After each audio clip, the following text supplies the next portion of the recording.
ছাত্র জনতার আন্দোলনের মুখে শেখ হাসিনা সরকারের পতনের পর থেকে আওয়ামী লীগের রাজনীতির সঙ্গে জড়িত দেশের শোবিজ তারকাদের অনেকেই আতঙ্কে আছেন। হামলা মামলার ভয়ে তাদের বেশিরভাগই চলে গেছেন আত্মগোপনে। এই তালিকায় আছেন ঢাকায় সিনেমার আলোচিত নায়িকা মাহিয়া মাহিও। শেখ হাসিনা সরকার পতনের দিন থেকে তার কোনো খোঁজ পাওয়া যাচ্ছিল না। অবশেষে এবার নিজের রাজনীতি ও আত্মগোপন নিয়ে মুখ খুলেছেন এই চিত্রনায়িকা। কি বললেন মাহিয়া মাহি, আরো জানাচ্ছেন সহকর্মী শাহাদাত রিফাত। আসসালামু আলাইকুম, সবাইকে বলবা বাসায় ট্রাক পার্কে যেতে পড়তে।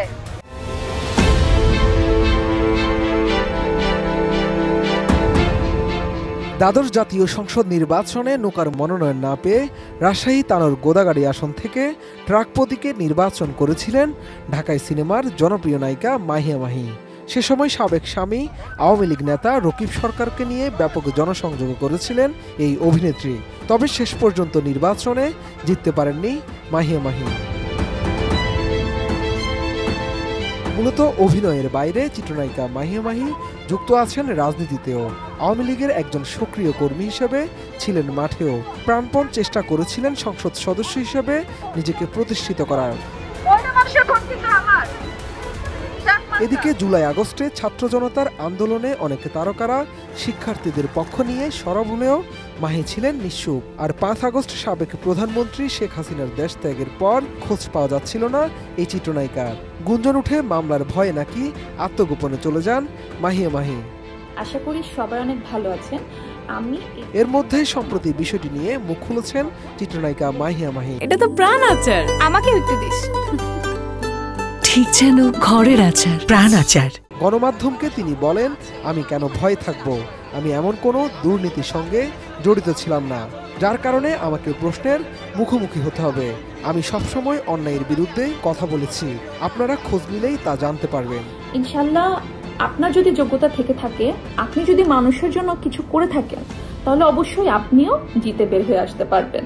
মাহিয়া মাহি আরো বলেন, কিছুদিন আগে তিনি দেশের বাইরে গিয়েছিলেন। সবাই ইতিমধ্যে জেনেছেন বিমানবন্দরের নিরাপত্তা কর্মীরা, ডিজিএফআই, এনএসআই সহ বিভিন্ন গোয়েন্দা সংস্থার কর্মকর্তারা তার রিপোর্ট ভালোভাবে চেক করেছেন। এরপরই তারা তাকে দেশের বাইরে যাওয়ার অনুমতি দিয়েছেন। তার নামে যদি কোনো বাজে রিপোর্ট থাকতো তাহলে কি তারা তাকে দেশের বাইরে যাওয়ার অনুমতি দিতেন? অবশ্যই না।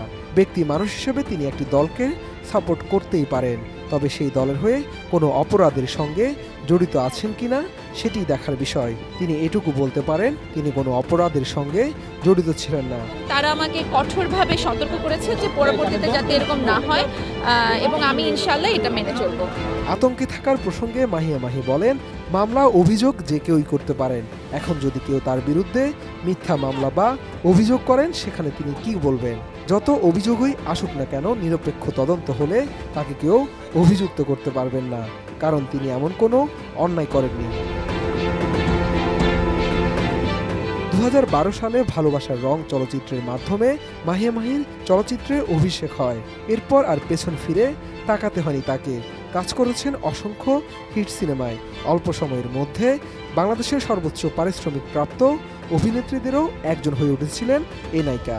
জনপ্রিয়তার তুঙ্গে থাকা অবস্থায় তিনি নাম লেখান রাজনীতিতে। শাহাদাত রিফাত, এটিএন নিউজ, ঢাকা।